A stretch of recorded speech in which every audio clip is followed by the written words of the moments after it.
The podcast that you're about to listen to may cause some listeners to order 40 cases of baby oil and stash them away in their house somewhere.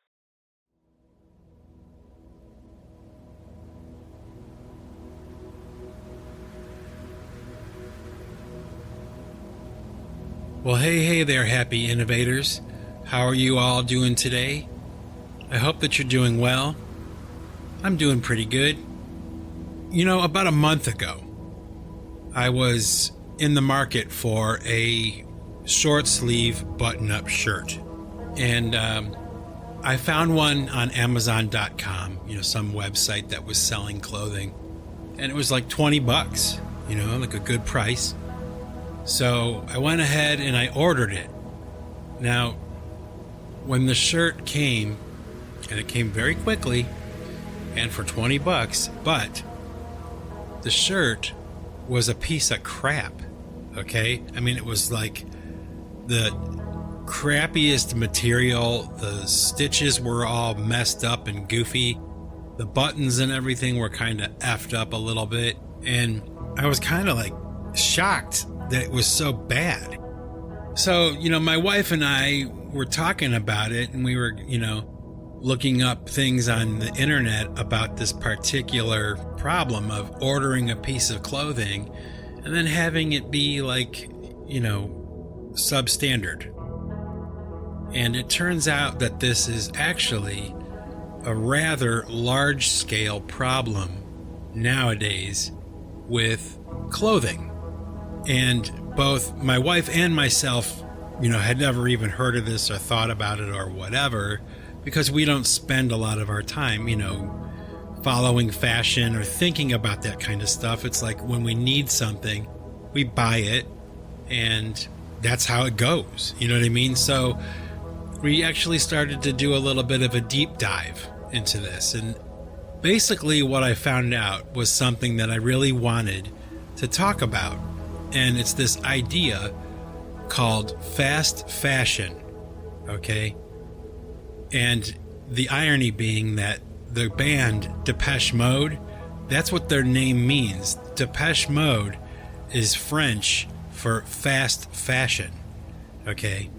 But that's not what we're talking about today. We're going to talk about this idea of fast fashion and how basically it's something like this, that a long time ago, well, actually not that long ago, maybe like 10 years ago, 20 years ago, clothing was made very differently. Like the business model for fabricating clothing was different, and the standards were different, and the whole mode of production was completely different than what we get now.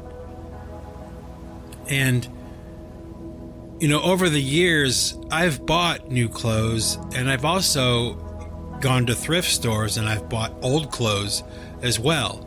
Like whatever appeals to me, I'll buy. And, sometimes, I guess with some people, buying secondhand clothing from a long time ago is kind of looked down on. Okay? So I've always kind of like known that, but I don't really care about that kind of stuff, okay? Like if somebody thinks that, because something is old, it's no longer good, well, that's kind of stupid to me, okay? So, like over the years, there's been countless times where I've gone into a retail store and I saw something I wanted and I bought it and I wore it, whatever. There's also been just as many times when I've gone into a thrift store and found something I liked and I bought that as well. Now, the difference is, today, is that I'm finding that a lot of the time, those clothes that I bought that were secondhand, but they were old, maybe from the 70s or 80s or 90s or something, they are more durable and they're made with a different level of quality that the clothing that you buy today is made in. So basically all this shakes down to this idea of what we grew up knowing as NAFTA, the trade agreement that was made back in the late 80s or early 90s. I'm not quite sure. And I remember when Bill Clinton was running against George Bush Sr., and there was also a third party guy named Ross Perot. And Ross Perot famously said at one of the debates between the three candidates that NAFTA, this trade agreement, was like a loud sucking sound. And that's what he said. And like it was going to be the demise of our trade agreements. And I suppose now, with all this stuff going on with Trump and all that kind of stuff, it's relevant now, and what we're finding out all these years later, 20, 30 years later, we're finding out that Ross Perot was right, that NAFTA was really not good for the United States, and we are now living out the effects of NAFTA, and we can see that because of the way that it's structured and the way that trade goes nowadays, the clothing that we're buying that's brand new is like junk. I mean, the quality is so bad. And like I said, I bought this one shirt. It was like shocking to me how bad this shirt was. And I couldn't even wear it. It was a piece of junk. And so maybe like a week after that, I got in the car because I wanted a button-up shirt, a short sleeve button-up shirt, and I wanted it to be like colorful, like a solid color. That's what I wanted. So the shirt that I ordered on like Amazon or whatever was a green shirt. Okay, something colorful. That's what I wanted. And like I said, I couldn't wear it. So when I went out to the thrift store, I was looking for a button-up shirt, and I found one. It was an older shirt. It was orange, and it was made really well, okay? And, even though it was an old piece of clothing, it had held up pretty damn good, So I bought it, and now I'm wearing it. So I have this green shirt in my closet that's just sitting there. Total waste of money, total waste of time. And instead I'm wearing this old second-hand shirt that was in better condition than the brand new shirt. And like I said, this is called fast fashion. So if you're interested in researching this kind of thing or checking it out, there you go. Look up fast fashion. But I'm sure by now a lot of the people that are listening to this podcast have probably heard of it or experienced something like what I'm talking about. You go to the store to get a pair of blue jeans and they suck. They're made so poorly. And that's not to say you can't find, a good pair of jeans that are brand new, because I have. But for the most part, they're crap. They're junk.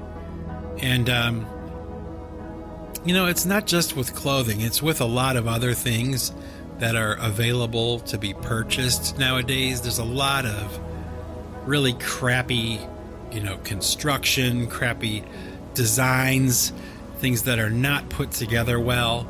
And, the same goes for even like food,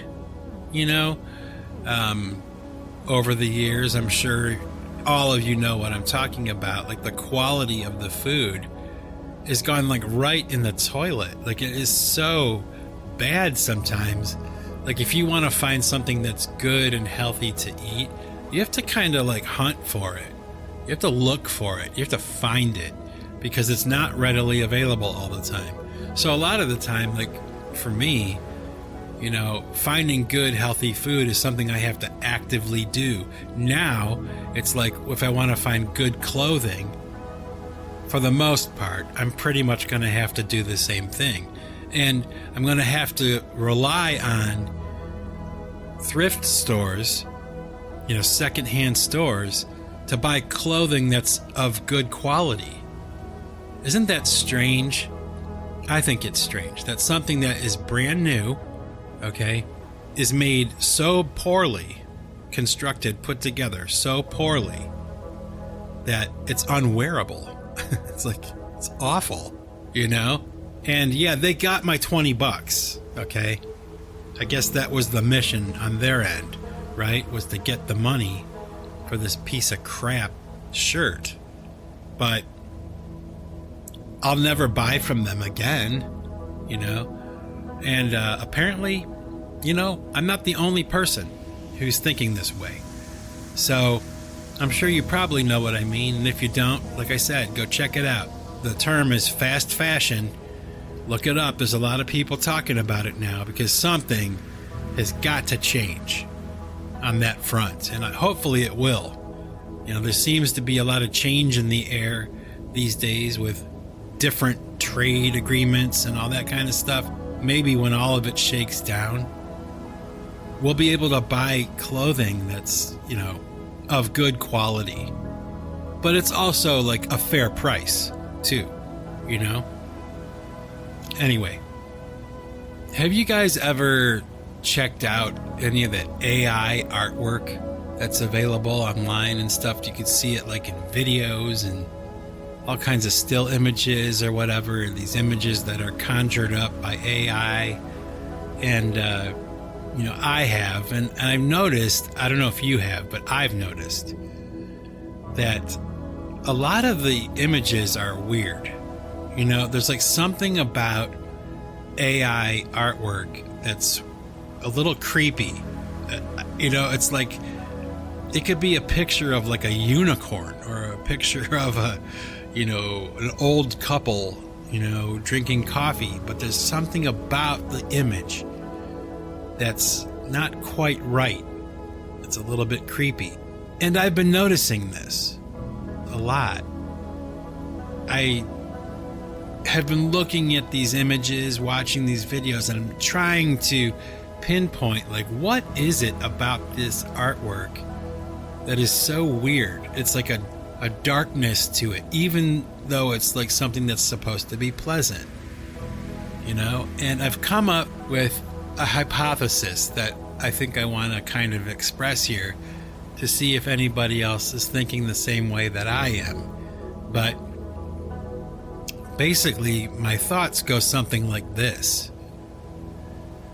that when an artist is creating like an image of something from their imagination, okay, a human being is creating something from their imagination, there's a part of their being, a part of their soul, okay, what we would call the soul, in what they're creating, okay? And you can't like see it, you can't taste it, you can't smell it, you know?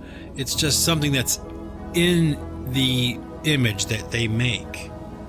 And that goes for music, it goes for anything, you know, any kind of creative whatever, okay?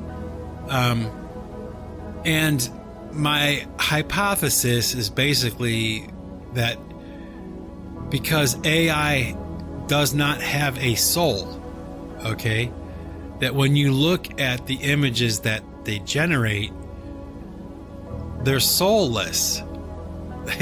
They can mimic what human beings do. Like AI can go back into the history of paintings and generate a painting based on what's already been done by people, okay? But no matter what ever happens with art that's AI generated, it will never have a piece of a soul in it. And it's kind of like an abstract thought, really, maybe a little bit strange, but to me, it's something that kind of makes sense. And to be honest with you, I've never really thought about it before until now, like until I saw artwork that I feel was generated without any soul. So, like, the implication of that would be that when we see an artist like Picasso, okay, his artwork is very abstract, challenging, you know, human proportions and all those kinds of things with cubism or whatever. No matter how wild it got, it was still infused with the soul of Pablo Picasso. So You didn't know it, I didn't know it, but it's in there. So when you look at a painting or when you hear a song that's made by somebody, a real human being, like, that's part of the deal, is like a little bit of that person's soul that generated that something that you're looking at or listening to or whatever. There's a part of their soul in what you're looking at. Now think about that. Isn't that wild? Like, I could be wrong. This is just my spitballing here at this idea, right? Because I'm seeing these images and damn, a lot of the time it's just like, every time I see one, I can tell that it's AI generated. I don't have to have anybody tell me. I can look at it, and just going by the feeling that I get when I look at it, I know that it's AI generated, because AI is a robot. It doesn't have a soul. And art and music and painting and movies, all this stuff that is creative is made with soul. Like, even the worst artist painting something, or even the worst film director making a film, or the worst songwriter ever making a song, if they're human, there's a piece of their humanity in what they're doing. And it's not visible, it's not tangible, it's not something you can touch or something you can buy. It's something that's infused into the thing. Isn't that wild? Like, what if I'm right? What if I'm right? I may be the only person who's even saying this. That the reason that you look at AI art and it creeps you out and you can tell it's just off a little bit is only because it has no soul in it. It has no person behind it putting a piece of themselves into what they're doing. And what does that say for me? I've spent my life creating things and making things. So does that mean like a little piece of my soul, like literally the energy of my being, is imparted into that thing I made? Isn't that wild? Like, what a strange thing to even think about as an artist. And I've been doing this forever. I never thought about it that way. Like, there may be something to that. Like, there really may be something to that. Think about it. Is artwork or any kind of creative anything that's generated by artificial intelligence, okay, is it devoid of soul? Therefore, it's creepy. Like, as human beings, when we look at something that was not made by other people, it's made by this artificial thing. And yeah, maybe it's like, a highly detailed, a very nice color palette. All those elements are there. A well-presented image. Only it's devoid of soul. Think about that the next time you guys check out anything that's generated by AI. And maybe you'll see it the same way that I do. Okay, so I have one more thing I want to talk about today. Really quick. It's going to be kind of a short podcast, I guess, today, because I got to hustle. But I've been seeing a lot of stuff over the past couple years about P. Diddy and like the sex trafficking and the Diddy parties and the baby oil and all this stuff, right? And there's all these people that are coming forward and they're saying things like P. Diddy, sexually assaulted me, or he had people murdered, or, all that salacious kind of stuff. But I've noticed that nobody is really talking about this, okay? And basically, there's these people that have made claims that P. Diddy was a very powerful person in the music industry, and he was a gatekeeper, okay? And that meant that he had a lot of power, like he had a lot of say in like what artists were going to make it onto the radio or, into our ears. Like, he presided over what was ultimately going to be made available to us or not. And there's probably, if that's true, if there's any truth to that, then there's probably a whole host of musicians that were in his hands at one time. And because he was the way he was, they were denied entry into the music industry and they were kicked to the wayside. And I'm bringing it up because that's really kind of a real tragedy that nobody's really talking about. Like the sex stuff and the Diddy parties and all that, that's bad enough. But no one is really pointing out the fact that this guy was an arbiter, a curator. You know, he was in charge of what we got to hear and what we got to see as far as music was concerned, and maybe even like films, music videos, or whatever. You know, like rather than P. Diddy having all this power and control and having all these sex parties or whatever, but wow, did we get a lot of great music from this guy. You know, wow, he was in charge of who could come in and who wasn't allowed in. And he did such a great job with that. Yeah, he had a problem with sex or whatever. But when it came to, you know, having good quality music and like really talented people getting a fair shot, okay, at stardom or fame or popularity or whatever, he totally mishandled it and totally screwed a lot of people over, probably. And I would imagine over the next few years, we're going to hear a little bit about that. You know, I've already heard some people talking about it, but they're not really coming from the same place that I am, where I'm saying, you know, for a guy who was given all that power over people's lives, you know, when artists would submit music to him and he would say, oh yeah, you know, we're going to sign you up and we're going to hook you up, but you got to do a few things first. And they would say, well, I don't really want to do those few things. Well, no record deal for you. You know, like what a horrible person to do that.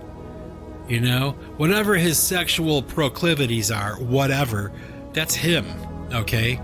But this idea of being given the keys to the kingdom and like only letting people in that would do things for you sexually, like how many artists were like, hell no, I'm not doing that for fame or something. Oh my gosh, it's like what that is a real tragedy. Yeah, the other stuff is bad too, don't get me wrong, but man, there's a whole nother layer to this. I mean, that guy's job, he was there, he was appointed, he was given that power to be a gatekeeper for the music industry, and he just like totally dropped the ball, like a complete failure. Yeah, there's a couple of artists that eked by, you know, in the P. Diddy kingdom, and they wound up becoming, you know, famous or whatever, but how many artists were denied because of him and his pathology? You know, like what the hell? And that is a real tragedy. It really is. There's got to be, you know, legions of artists that were very good and wanted to make it, and they worked very hard and they tried and they got to him and he shut them out because they wouldn't, you know, join the Diddy party, you know? Wow. That's pretty low and pretty disappointing. Yet, you know, it's like typical nowadays. There are a lot of artists and musicians in the world, and a lot of them are very talented and very good and sincere. But they make the mistake of making art in order to become famous, okay, and to make money. And I've said it once, I'll say it a million times. art and music are not commerce, okay? You either are an artist or you are not. You are either doing it or you are not, whether you make money or not. So I make some money, but that doesn't have anything to do with me making music. I made music a long, long time before I made any money off of it. In fact, most of the time, I wound up paying to play.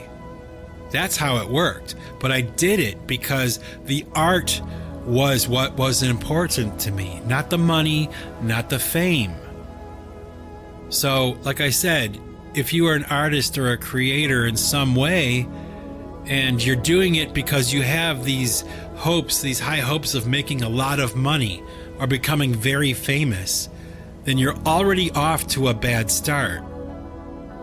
If you're really, truly a great artist or a serious artist, you're going to be making art no matter what. You're going to be doing it whether you're making money or not, or whether people hear it or not. Now, it's fortunate if you're that kind of person and people do hear what you're doing and you do make money off of what you're doing. That's great. That is the dream. Okay? But if that money goes away and that fame goes away, what are you going to do? Stop making music? Stop making art? You'd be a fool and you'd be a phony.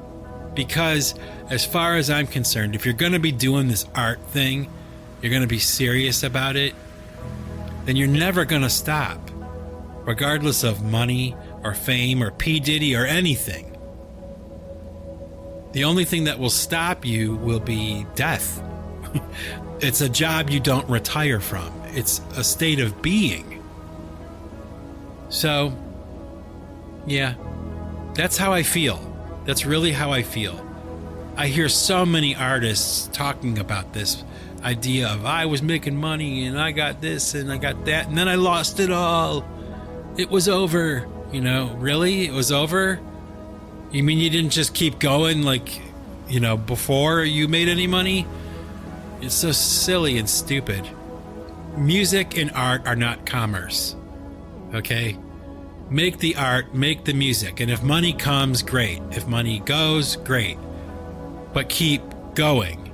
Keep making the next thing. That's my opinion. And I've been doing it for a long, long time. So I have a little bit of an educated opinion about this topic. So, my happy innovators, I just needed to get that off my chest. What a shame that somebody like P. Diddy was in charge. He was minding the store. What a disaster. What a jackass, you know? And oh, those poor people that were trying to make it, struggling, working hard, doing God knows what to get to the top, you know? Only to bump into that guy and get the door slammed in their face, you know, because they wouldn't, you know, please him. What the? Get out of here. You know what I mean? So, anyway, my happy innovators, I love you one and all. And remember, if you want to keep what you've got to give it away. Take it easy, everybody.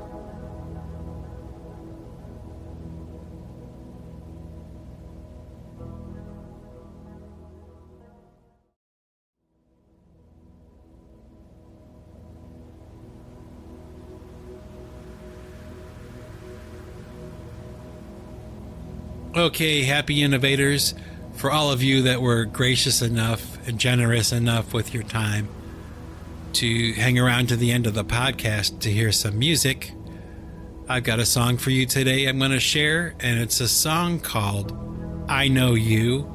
It's a pipe choir song that I wrote and recorded a long time ago, but for one reason or another, I don't think it made it to an album by pipe choir. It's just always remained like a single.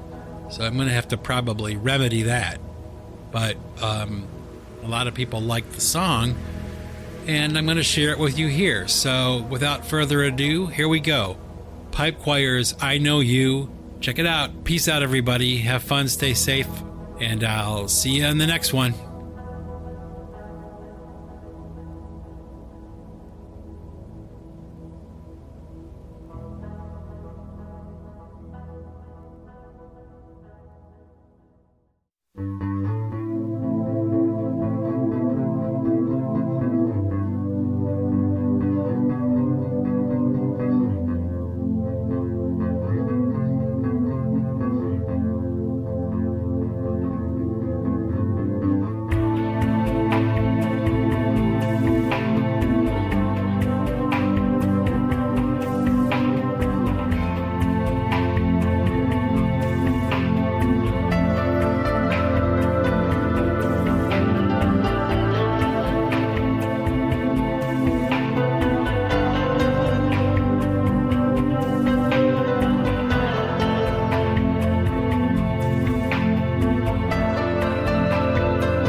did.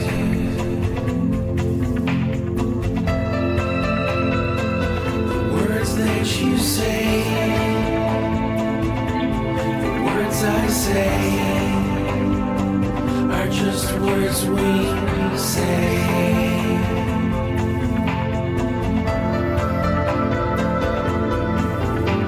It's more than precious time we lose along the way.